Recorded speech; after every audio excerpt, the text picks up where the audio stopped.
pleasure to have Myles from Heimat with me. So what is direct today? The definition of direct today is pretty much the whole of the advertising industry is kind of moving towards direct. And every ad has a URL, we see QR codes, we see phone numbers, we see call to actions. And this is the way that the industry is moving. So how could we separate true direct from sort of passive direct, if you want to call it? And what we decided was basically we were looking for ideas and campaigns which involved the consumer, and without the consumer's participation, the actual advertising or the actual idea would fall apart completely. So calling the consumer to react and to participate, and if that didn't happen, you actually wouldn't have a campaign. It's called the Festival of Creativity. It's no longer the advertising festival or the festival of ideas. It's called Festival of Creativity. How is that felt in a jury or reflected in the awards? Well, it's perhaps more difficult for a jury to judge, but it actually opens up a whole new world of possibilities for work that's designed to win or that has potential to win, and as well it opens up a whole lot of new definitions for the future. And people come to Cannes not to see and receive prizes, but also to learn and to learn and to discover new standards for advertising worldwide going forward. So when you take the word advertising out of the festival, you back down to creativity and ideas, and these ideas could result in a clever headline or result in a funny song or a movement or a flash mob or a viral sensation on the internet. But in the end, a true idea can also be a business idea. And so creative ideas which solve problems for clients. This is perhaps the better definition for Cannes and for creativity worldwide.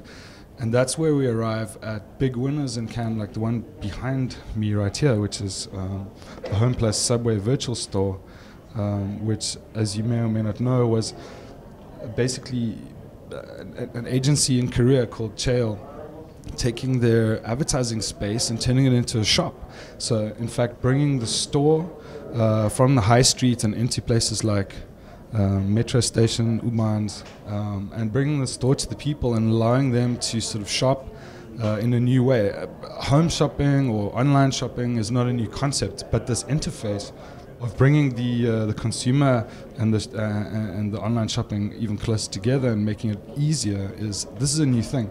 And this work was something that the jury immediately jumped on and said, this is brilliant.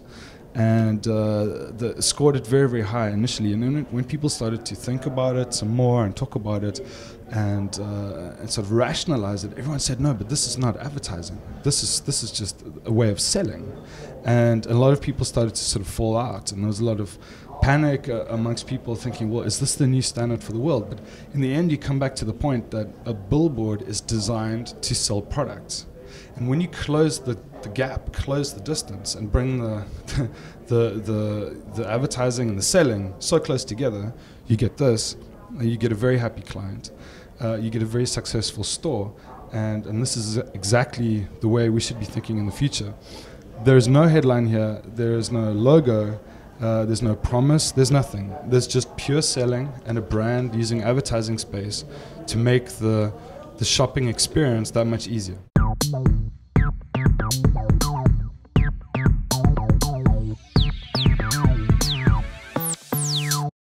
This time I'm sitting here with Simon Silvester. He is the Executive Planning Director for Wunderman EMEA. You've just published a new book. And could you tell us a little bit about the book and the main points you're making in it? Well, the book is called How to Dominate the World, and it's a Wunderman book that looks at global brands in the 21st century, because globalization has been going on a long time now. The West is struggling under the credit crisis, and most of the growth in the world and most of the consumers live in emerging markets. And it's just saying, if most of your customers and nearly all of your future customers and all of the growth line emerging markets, do you really need to have a brand that talks Western values anymore? Do you need to start to rethink everything so that you've got a brand that talks to the 7 out of 8 consumers that live in emerging markets rather than the 1 in 8 who lives in Europe or North America? Brands need to consider the developing markets.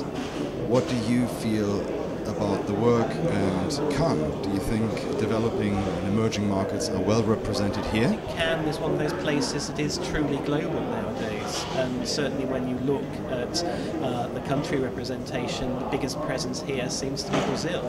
And certainly you look around and the state of Sao Paulo has a huge display, and there's a lot of Portuguese, or I hear a lot of Portuguese as I walk around the displays and things. So I think Cannes is truly global and has been for a number of years.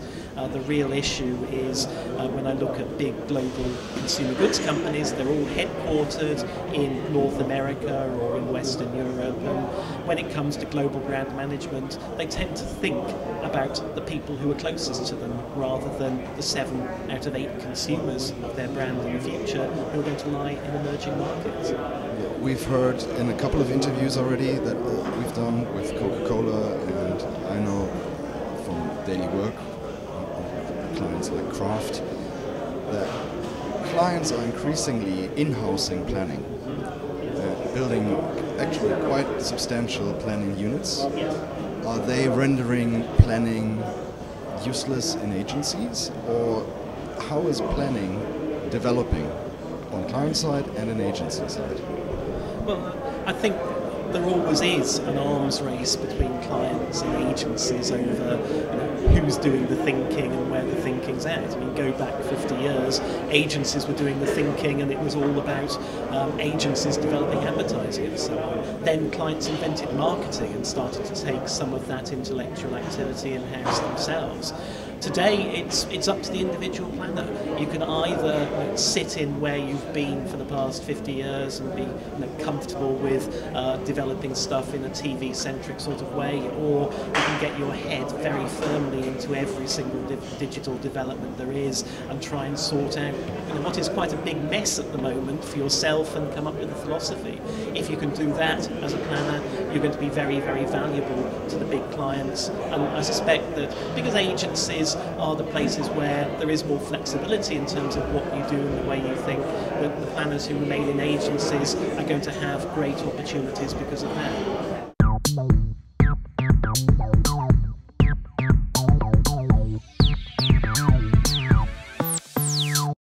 A few words about Nigeria. Nigeria seems to be a very quickly changing, developing, growing market. It's a huge market. Can you give us a picture? What's the stuff that's going on in your daily work? What is communication about in sub-Saharan Africa and Nigeria? What's happening? Well, the interesting thing is, and I need to say this, everybody watch out for Nigeria. In the next couple of years, we're going to be making it really very big at Cannes. Why? Because we've got one of the biggest, in fact, probably the biggest market, in the black world. Nigeria is 140 million people. It's the biggest market in Africa. For instance, it is the 3rd largest market for a brand like Guinness, one of the largest markets for brands like Coca-Cola. Even brands like Samsung, are beginning to find joy, coming into that market. It is also a very cosmopolitan market, and it is quickly developing because with a little bit of stability in the political situation, we begin to see a lot of improvement.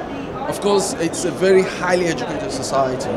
Nigeria has probably the largest number of universities in Africa, and they are not enough. And the rate at which we're also opening up to the rest of the world is amazing. The rate at which people adopt, what's going on in the rest of the world, new technologies, etc.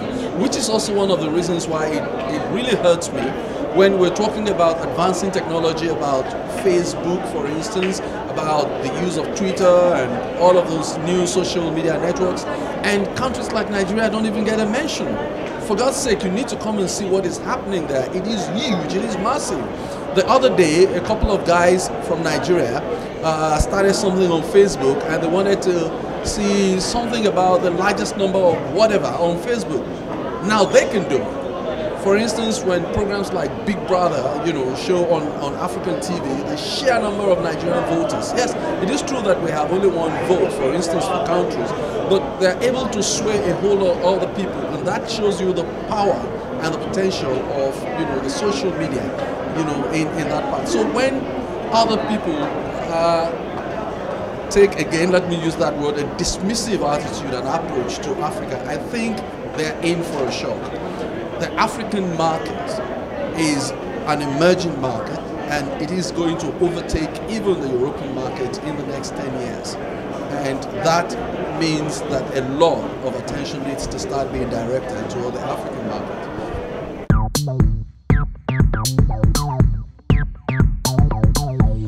Party or inspiration? Okay. Definitely inspiration. Process or end result? Process. Culture or structure? Culture.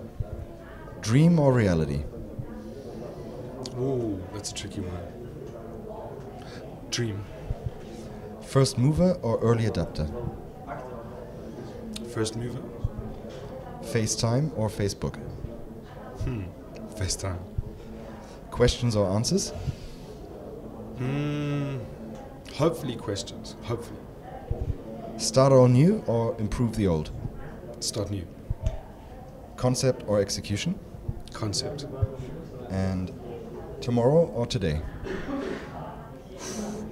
Hopefully tomorrow. Hopefully. Can in 3 words. Okay. The biggest ideas. Party or inspiration? Inspiration, too many parties last night. Process or end result? End result, the process doesn't matter. Culture or structure? Whoa. Culture, perhaps. Dream or reality? They should be the same thing. First mover or early adopter? First mover. Reading or watching? Creating. FaceTime or Facebook? Both. Questions or answers? But the same thing, aren't they?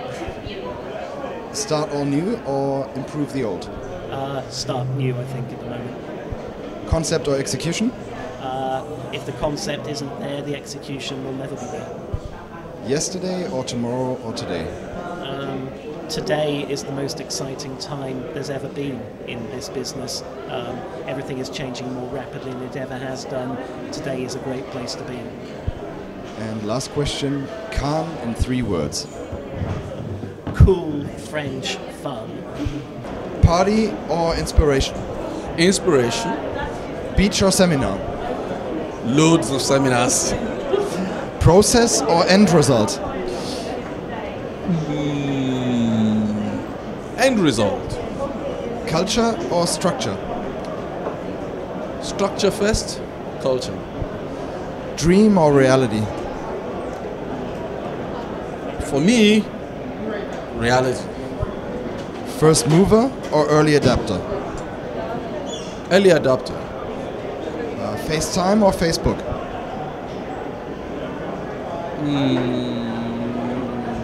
Facebook. Questions or answers? Questions. Concept or execution? Concepts. Start all new or improve the old? Start anew.